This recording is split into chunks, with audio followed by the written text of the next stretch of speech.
Inner politics ಹಾಗೂ ಸಂಪುಟ ಪುನರ್ರಚನೆ ವದಂತಿ ಮಧ್ಯೆ ಇವತ್ತು ಡಿಸಿಎಂ ಡಿಕೆ ಶಿವಕುಮಾರ್ ದೆಹಲಿಯಲ್ಲಿ ಮಹತ್ವದ ಸುದ್ದಿಗೋಷ್ಠಿಯನ್ನು ನಡೆಸಲಿದ್ದಾರೆ. ಮಧ್ಯಾಹ್ನ 12 ಗಂಟೆಗೆ ಡಿಸಿಎಂ ಡಿಕೆಶಿ ಸುದ್ದಿಗೋಷ್ಠಿಯಲ್ಲಿ ಮಾತನಾಡುತ್ತಾರೆ. ವಿಜಯಪುರ ನಗರದಲ್ಲಿ ಚಿರತೆ ಪ್ರತ್ಯಕ್ಷವಾಗಿದೆ. ಮುನೇಶ್ವರ ಭಾಗ್ ಹಾಗೂ ಸಿಂದಗಿ ಬೈಪಾಸ್ ಬಳಿಯಲ್ಲಿ ಚಿರತೆ ಸಂಚಾರ ಮಾಡಿರುವಂತಹ ದೃಶ್ಯ ಸಿಸಿಟಿವಿಯಲ್ಲಿ ಸೆರೆಯಾಗಿದೆ. ಚಿರತೆ ಸೆರೆ ಹಿಡಿಯುವುದಕ್ಕೆ ಅರಣ್ಯಾಧಿಕಾರಿಗಳು ಮುಂದಾಗಿದ್ದಾರೆ. ಮೈಸೂರಿನ ಇನ್ಫೋಸಿಸ್ ಆವರಣದಲ್ಲಿ ಮತ್ತೆ ಚಿರತೆ ಕಾಣಿಸಿಕೊಂಡಿದೆ. ಚಿರತೆ ಸೆರೆಗೆ ಅರಣ್ಯ ಇಲಾಖೆ ಸಿಬ್ಬಂದಿ ಹರಸಾಹಸವನ್ನ ಪಡ್ತಾ ಇದ್ದಾರೆ. ಕ್ಯಾಮೆರಾಗಷ್ಟೇ ಕಾಣಿಸಿಕೊಳ್ತಿರುವಂತಹ ಚಿರತೆ ಬೋನಿಗೆ ಬೀಳದೆ ಚಳ್ಳೆ ಹಣ್ಣನ್ನು ತಿನ್ನಿಸ್ತಾ ಇದೆ. ಅಂಬೇಡ್ಕರ್ ಬಗ್ಗೆ ಅಮಿತ್ ಶಾ ಅವಹೇಳನಕಾರಿ ಹೇಳಿಕೆ ಕೊಟ್ಟಿದ್ದಾರೆ ಅಂತ ಕೊಪ್ಪಳ ಬಂದ್ಗೆ ಕರೆಯನ್ನ ನೀಡಲಾಗಿದೆ. ದಲಿತ ಪರ ಸಂಘಟನೆಗಳ ಕಾರ್ಯಕರ್ತರು ಬೆಳಗ್ಗೆಯಿಂದಲೇ ಹೋರಾಟವನ್ನ ಶುರು ಮಾಡಿದ್ದಾರೆ. ಹಿನ್ನೆಲೆಯಲ್ಲಿ ಖಾಸಗಿ ಶಾಲೆಗಳಿಗೆ ರಜೆ ಘೋಷಣೆ ಮಾಡಲಾಗಿದೆ. ವಕ್ಫ್ ವಿರುದ್ಧ ಬಿಜೆಪಿ ರೆಬಲ್ಸ್ಗಳ ಹೋರಾಟ ಮುಂದುವರೆದಿದೆ. ಈ ಮಧ್ಯೆ ಇವತ್ತು ಬಿಜೆಪಿ ರೆಬಲ್ಸ್ಗಳು ಜೆಪಿಸಿ ಅಧ್ಯಕ್ಷರನ್ನ ಭೇಟಿ ಮಾಡುವಂತಹ ಸಾಧ್ಯತೆ ಇದೆ.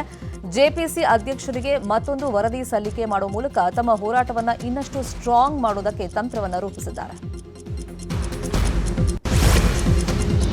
ಸಚಿನ್ ಆತ್ಮಹತ್ಯೆ ಹಾಗೂ ಬಾಣಂತಿಯರ ಸರಣಿ ಸಾವನ್ನ ಖಂಡಿಸಿ ಬೀದರ್ನಲ್ಲಿ ಇವತ್ತು ಬಿಜೆಪಿ ಬೃಹತ್ ಪ್ರತಿಭಟನೆಯನ್ನು ಹಮ್ಮಿಕೊಂಡಿದೆ. ಮೊದಲಿಗೆ ಬೀದರ್ನ ಬ್ರಿಮ್ಸ್ ಆಸ್ಪತ್ರೆಯಲ್ಲಿ ಪ್ರತಿಭಟನೆಯನ್ನು ಹಮ್ಮಿಕೊಂಡಿದೆ.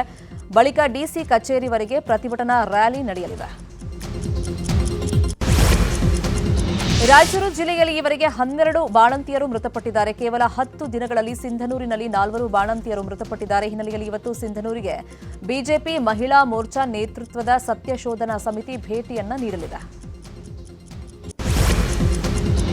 ಕೊಲೆ ಆರೋಪಿ ದರ್ಶನ್ ಶುಕ್ರವಾರವೇ ಮೈಸೂರು ತೊರೆದು ಬೆಂಗಳೂರು ಸೇರಿದ್ದಾರೆ. ಈಗ ಮತ್ತೆ ಮೈಸೂರಿಗೆ ತೆರಳೋದಕ್ಕೆ ಅನುಮತಿಗಾಗಿ ಕೋರ್ಟ್ಗೆ ಇವತ್ತು ಅರ್ಜಿ ಸಲ್ಲಿಕೆ ಮಾಡುವಂತ ಸಾಧ್ಯತೆ ಇದೆ. ಈ ಸಂಬಂಧ ಈಗಾಗಲೇ ವಕೀಲರ ಜೊತೆ ಚರ್ಚೆಯನ್ನ ಮಾಡಿದ್ದಾರಂತೆ. ಪ್ರಧಾನಿ ಮೋದಿ ಇವತ್ತು ವಿವಿಧ ರಾಜ್ಯಗಳ ರೈಲ್ವೆ ಯೋಜನೆಗಳ ಉದ್ಘಾಟನೆ ಹಾಗೂ ಶಂಕುಸ್ಥಾಪನೆಯನ್ನ ನೆರವೇರಿಸಲಿದ್ದಾರೆ. ವರ್ಚುವಲ್ ಮೂಲಕ 12:30ಕ್ಕೆ ಜಮ್ಮು ಕಾಶ್ಮೀರದ ಹೊಸ ರೈಲ್ವೆ, ತೆಲಂಗಾಣದ ಚಾರ್ಲಪಲ್ಲಿ ಹೊಸ ರೈಲ್ವೆ ಟರ್ಮಿನಲ್ ಉದ್ಘಾಟನೆಯನ್ನ ಮಾಡಲಿದ್ದಾರೆ. ಹಿರಿಯ ಸಾಹಿತಿ ಡಾಕ್ಟರ್ ನಾ ಡಿಸೋಜಾ ವಿಧಿವಶರಾಗಿದ್ದಾರೆ. ಮಂಗಳೂರಿನ ಖಾಸಗಿ ಆಸ್ಪತ್ರೆಯಲ್ಲಿ ಚಿಕಿತ್ಸೆ ಫಲಕಾರಿ ಆಗದೆ ಕೊನೆ ಉಸಿರನ್ನ ಎಳೆದಿದ್ದಾರೆ. ಇವತ್ತು ಮಧ್ಯಾಹ್ನದ ಬಳಿಕ ಸಾಗರದ ಸ್ವಗೃಹದಲ್ಲಿ ಅಂತಿಮ ದರ್ಶನಕ್ಕೆ ಅವಕಾಶವನ್ನು ನೀಡಲಾಗುತ್ತೆ.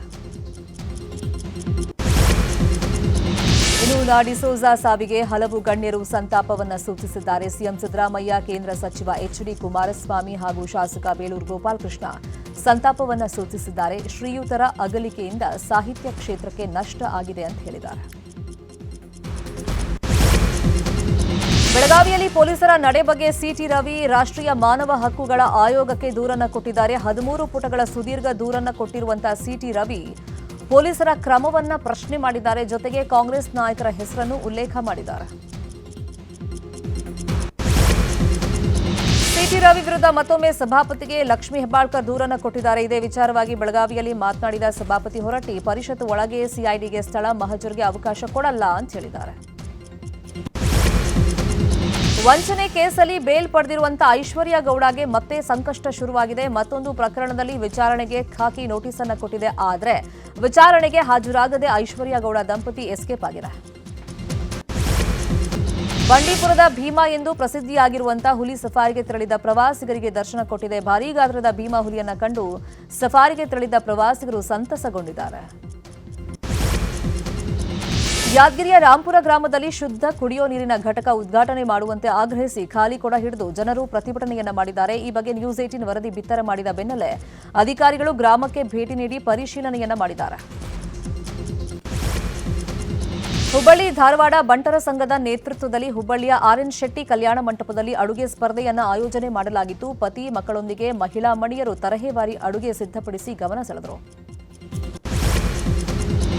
ಜಾಮ್ನಗರ ರಿಫೈನರಿಯ 25ನೇ ವಾರ್ಷಿಕೋತ್ಸವ ನಡೀತಾ ಇದೆ. ಈ ಕಾರ್ಯಕ್ರಮದಲ್ಲಿ ರಿಲಯನ್ಸ್ ಫೌಂಡೇಶನ್ನ ಸಂಸ್ಥಾಪಕರು ಹಾಗೂ ಚೇರ್ಪರ್ಸನ್ ಆದ ಶ್ರೀಮತಿ ನೀತಾ ಅಂಬಾನಿ ಅವರು ಪಾಲ್ಗೊಂಡಿದ್ದರು. ರಿಫೈನರಿಗಾಗಿ ಸುದೀರ್ಘ ಸೇವೆ ಸಲ್ಲಿಸಿದ ಸಿಬ್ಬಂದಿಯನ್ನ ಶ್ಲಾಘಿಸಿದರು. ವಿಜಯ್ ಹಜಾರೆ ಟ್ರೋಫಿಯಲ್ಲಿ ಕರ್ನಾಟಕ ತಂಡ 6ನೇ ಜಯವನ್ನ ದಾಖಲಿಸಿದೆ. ನಿನ್ನೆ ನಡೆದಂತ ನಾಗಾಲ್ಯಾಂಡ್ ವಿರುದ್ಧದ ಪಂದ್ಯದಲ್ಲೂ ಕರ್ನಾಟಕ ತಂಡ ಜಯವನ್ನ ದಾಖಲಿಸಿದೆ. ಈ ಮೂಲಕ ಅಂಕಪಟ್ಟಿಯಲ್ಲಿ ಅಗ್ರಸ್ಥಾನದಲ್ಲಿದ್ದ ಟೀಮ್ ನೇರವಾಗಿ ಕ್ವಾರ್ಟರ್ ಫೈನಲ್ಗೆ ಎಂಟ್ರಿ ಕೊಟ್ಟಿದೆ. ಇಂಡಿಯಾದ ಬೌಲರ್ ಮೊಹಮ್ಮದ್ ಸಿರಾಜ್ ಟೆಸ್ಟ್ ಕ್ರಿಕೆಟ್ನಲ್ಲಿ 100 ವಿಕೆಟ್ ಪಡೆದ ದಾಖಲೆಯನ್ನು ನಿರ್ಮಿಸಿದ್ದಾರೆ. ಸಿಡ್ನಿಯಲ್ಲಿ ನಡೆದಂತಹ ಆಸ್ಟ್ರೇಲಿಯಾ ವಿರುದ್ಧದ 5ನೇ ಟೆಸ್ಟ್ ಪಂದ್ಯದಲ್ಲಿ ಸಿರಾಜ್ 4 ವಿಕೆಟ್ ಅನ್ನು ಕಬಳಿಸಿದರು. ಈ 4 ವಿಕೆಟ್ಗಳೊಂದಿಗೆ ಟೆಸ್ಟ್ ಕ್ರಿಕೆಟ್ನಲ್ಲಿ 100 ವಿಕೆಟ್ಗಳ ಸಾಧನೆಯನ್ನು ಮಾಡಿದ್ದಾರೆ. ಪ್ರಶಾಂತ್ ನೀಲ್ ಹಾಗೂ ಎನ್ಟಿಆರ್ ಕಾಂಬಿನೇಷನ್ ನಲ್ಲಿ ಡ್ರ್ಯಾಗನ್ ಅನ್ನೋ ಸಿನಿಮಾ ಅನೌನ್ಸ್ ಆಗಿ ವರ್ಷಗಳೇ ಆಗಿತ್ತು. ಸದ್ಯ ಜನವರಿ 16ರಿಂದ ಈ ಸಿನಿಮಾದ ಶೂಟಿಂಗ್ ನಡೆಯಲಿದೆ. ವಿಶೇಷ ಅಂದ್ರೆ ಮಂಗಳೂರಲ್ಲಿ ಡ್ರ್ಯಾಗನ್ ಸಿನಿಮಾದ ಮೊದಲ ಸ್ಕೆಡ್ಯೂಲ್ ಶುರುವಾಗಲಿದೆ.